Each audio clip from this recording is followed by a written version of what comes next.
Bonjour ou bonsoir à vous, frères et sœurs en éternité. Selon là où vous vous trouvez en ce moment sur les 5 continents du globe terrestre, j'espère que vous vous portez à merveille. Dieu soit magnifié. Nous vous recommandons à l'amour de l'absolu, l'incréé, l'ultime présence. Nous sommes devant vous une fois encore en tant que canal de la vérité pour vous présenter la 11e édition de votre émission Enfin réveillez-vous. Le thème que nous vous offrons en cette occasion est titré « Vie extraterrestre dans la Bible, révélation de son Dieu humanoïde ». Il faut souligner, frères et sœurs en éternité, que lorsque nous nous plongeons dans la Bible falsifiée et surtout dans la Genèse, nous comprenons sans beaucoup réfléchir que l'entité qui est appelée Dieu est une personne réelle, marchant comme vous et moi. Dans Genèse 3, verset 8, par exemple, je cite, « Alors ils entendirent la voix de l'Éternel Dieu qui parcourait le jardin vers le soir, et l'homme et sa femme se cachaient loin de la face de l'Éternel Dieu au milieu des arbres du jardin. » Nous voyons dans ce passage que le jardin dont il est question est un espace réservé où les créatures humanoïdes vivaient et le chef créateur vient les soirs dans ce zoo pour observer ces créatures. À son approche, le poids de ses pattes faisait remarquer qu'il s'approchait et les créatures ont la possibilité de se cacher. Cela dit, si ces créatures pouvaient se cacher devant sa face au milieu des arbres, c'est qu'il s'agit d'une personne réelle qui serait obligée de les chercher dans leur cachot avant de les trouver, et non une personne spirituelle voyant tout et connaissant tout. Lorsque nous lisons Genèse 2, verset 8, je cite, « Puis l'Éternel planta un jardin en Éden, du côté de l'Orient, et il mit l'homme qu'il avait formé. » Nous voyons également, sans beaucoup réfléchir, que le zoo des Homo sapiens sapiens appelé Jardin d'Éden est bel et bien situé sur la surface du globe terrestre. Chose curieuse, n'est-ce pas? Il est donc positionné du côté de l'Orient.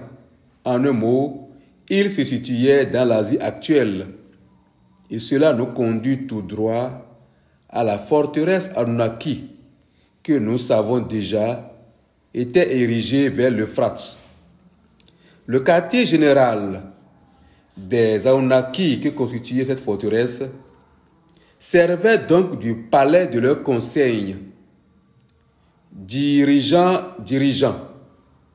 Et à la tête de ce conseil, nous savons que c'était Enlil, qui non seulement était le dirigeant politique des Anunnaki, mais également le dieu des Homo sapiens sapiens créé par génie génétique à partir des Homo sapiens.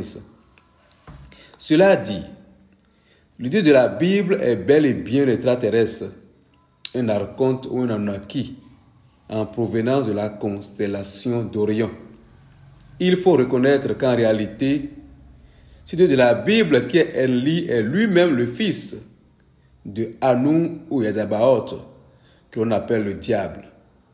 L'administration de Edinu, qui signifie la plaine, fut donc échue à Enlil. C'est donc lui, étant donné que les Anunnaki sont des géants qui marchaient dans le zoo de Edinu, transformé en jardin d'Éden dans la Bible. Et les créatures Homo sapiens sapiens se cachaient puisque le géant leur faisait sûrement peur. Cela dit, Dieu de la Genèse est donc une personne réelle, un géant Anunnaki et fils de Yadabaoth, le diable. Mais l'on ne peut pas parler, ou l'on ne peut parler de Enlil qu'on a transformé en Dieu dans la Genèse sans évoquer son demi-frère Enki, un autre extraterrestre de souche reptilienne, car les Anunnaki sont mi-humanoïdes, mi-reptiliens. C'est donc Enki qu'on a transformé en serpent, en un mot, un reptile dans la Bible. Enki et son demi-frère Enlil, le roi et Dieu de la Bible, sont restés tout le temps en adversité sur la manière dont il faut traiter leurs créatures, étant donné que c'est lui, Enki, qui est le plus grand manipulateur génétique en leur sein. C'est ainsi qu'il enceinte Ève et l'élite, dont l'histoire fut cachée jusqu'à ce jour. Le serpent de la Bible est donc une personne réelle, un expert en manipulation génétique qui a créé Adama, le premier bébé éprouvette conçu dans le ventre d'une femme Anunnaki à partir de l'ADN d'un Homo sapiens.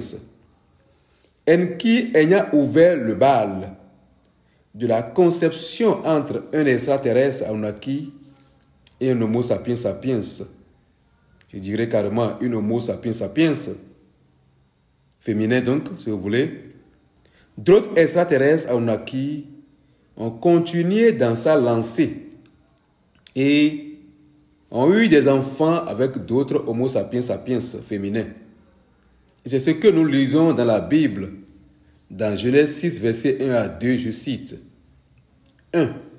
Lorsque les hommes eurent commencé à se multiplier sur la face de la terre et que les filles leur firent nées. 2. Les fils de Dieu virent que les filles des hommes étaient belles et il en prit pour femmes parmi toutes celles qu'ils choisirent. Nous voyons donc dans ce passage que les fils de Dieu prirent femme d'entre les filles des hommes.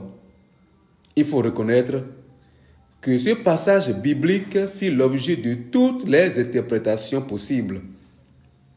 Pour les biblistes, par contre, en paix de connaissances réelles, les fils de Dieu dont on parle sont sûrement des anges. Comme quoi, les anges sont pour eux des fils de Dieu. Et nous, les hommes, ou les humains si vous voulez, sont des fils de l'homme. Non. Il suffit de comprendre tout simplement qu'il s'agit du Dieu de la Genèse pour que tout se clarifie. Le Dieu de la Genèse, c'est Yadabaoth, dont le fils Enlil se manifesta comme un Dieu des Homo sapiens sapiens créés à leur arrivée sur la terre il y a 320 000 ans. Pour ainsi dire, les fils de Dieu dont on parle ici sont les fils de Yadabaoth, en un mot, les fils du diable. Et comme dans la Bible, tout est à l'envers, on y appelle donc Dieu, le diable Dieu et Dieu le diable. Cela dit, la compatibilité des extraterrestres Anunnaki aux reptiliens est connue jusqu'à nos jours. Et comme disait le maître Omar, dans une de ses canalisations, je cite, « Nous nous réveillerons un jour et nous verrons nos proches avec lesquels nous cohabitons tous les jours changer en reptiliens et autres, parce qu'ils sont de la lignée issue du lien matrimonial entre ces fils de Dieu et les filles des hommes. » Nous voyons apparaître, frères et sœurs en éternité, une trace de ces fils de Dieu dans maints passages, surtout à travers les Anakim. Lisons quelque chose dans Nombre 13, verset 33, je cite, « Nous avons vu les géants, fils d'Anak, de la race des géants, nous étions à nos yeux comme des sauterelles, et c'est ce que nous étions aussi à leurs yeux. Le nom Anakim signifie véritablement long cou, c'est-à-dire grand. Nous voyons la même trace à travers la même trace de ces fils de Dieu qui sont nés après le lien matrimonial entre les fils de Dieu de la Genèse et les filles des hommes. Nous voyons également le géant Goliath, aussi connu sous le nom de Goliath de Gath, du nom d'une des 5 cités-États philistines et originaire de Tanak. Dans la Bible, le récit de son combat avec David, qui a abouti à son décès au niveau du vallée de Ela en Israël, est au chapitre 17 de Samuel. Donc, frères et sœurs en éternité, la vie extraterrestre dans la Bible ne se limite pas seulement aux extraterrestres Anunnaki, ou archontes ou dragons qu'on adore comme des dieux dans la Bible. Nous voyons dans ce document les traces d'autres extraterrestres qu'on a encore transformés en dieux. Lisons par exemple Daniel 7, les versets 9, 13 et 22. Il savait que l'expression « ancien des jours » qui se trouve 3 fois dans le livre de Daniel désigne un Dieu jugeant le monde pour les biblistes. Dans cette vision, l'ancien des jours est dépeint comme un vieillard majestueux, aux cheveux blancs et aux vêtements blancs, assis sur un trône de feu. Les livres où sont inscrites les actions des hommes sont ouverts devant lui. L'expression « ancien des jours » se réfère bel et bien au maître Sanat Kumara et non au Dieu, Père, Mère, Créateur. Il faut souligner que le maître Sanat Kumara, maître de Vénus et de Sirius, d'où il œuvre, a été l'être le plus avancé qui a régi l'évolution de notre planète depuis 18 500 000 ans. Et il en était la plus grande conscience. Il fait partie des 24 anciens dont parle Apocalypse 4, verset 10, je cite. Les 24 vieillards se prosternent devant celui qui est assis sur le trône et ils adorent celui qui vit au siècle des siècles et ils jettent leur couronne devant le trône. Il faut reconnaître que Sanat Kumara est celui qui plaida pour sauver les âmes incarnées sur la terre devant le conseil galactique de Sirius, en un mot, devant le Logos galactique. Après qu'il se fut engagé à venir sur terre afin d'éveiller la planète à l'amour, 144 000 âmes de Vénus se portaient volontaires pour venir avec lui afin de supporter sa mission. 400 d'entre eux furent envoyés afin de construire la magnifique retraite de Shambhala, lieu où tous les maîtres ascensionnés allaient se réunir pour servir l'humanité. Nous savons aujourd'hui que le maître est retourné déjà chez lui. La vie extraterrestre se répand encore dans la Bible à travers d'autres types d'extraterrestres. Allons alors lire quelque chose dans Apocalypse 9, verset 6 à 8, je cite. « En ces jours-là, les hommes chercheront la mort et ils ne la trouveront pas. Ils désireront mourir et la mort fuira loin d'eux. » Ces sauterelles ressemblaient à des chevaux préparés pour le combat. Il y avait sur leur tête comme des couronnes semblables à de l'or, et leurs visages étaient comme des visages d'hommes. Elles avaient des chevaux comme des cheveux de femmes, et leurs dents étaient comme les dents de lion. Nous voyons, frères et sœurs en éternité, décrits dans ce passage les habitants de Nibiru. Frères et sœurs en éternité, il est important que vous sachiez, et comme nous le savons d'après une prophétie qui avait été donnée par Nostradamus, que chaque soleil est relié à un autre soleil qui est son double ou son triple. Et le double du soleil, c'est ce qu'on appelle Hercolobus. Nibiru, planète Ins, c'est-à-dire aussi ce qu'ont appelé les scientifiques Némésis, qui est le jumeau solaire qui revient sur le plan de l'écliptique sur lequel tournent les planètes. Cela dit, frères et sœurs en éternité, ce système solaire qu'est Nibiru a ses habitants aussi hostiles à Dieu comme ceux de notre planète, comme le décrit le texte d'Apocalypse 9, 6 dessus. Et tout ce qui précède, frères et sœurs en éternité, nous voyons bel et bien que la Bible, voyez, regorge de traces d'extraterrestres.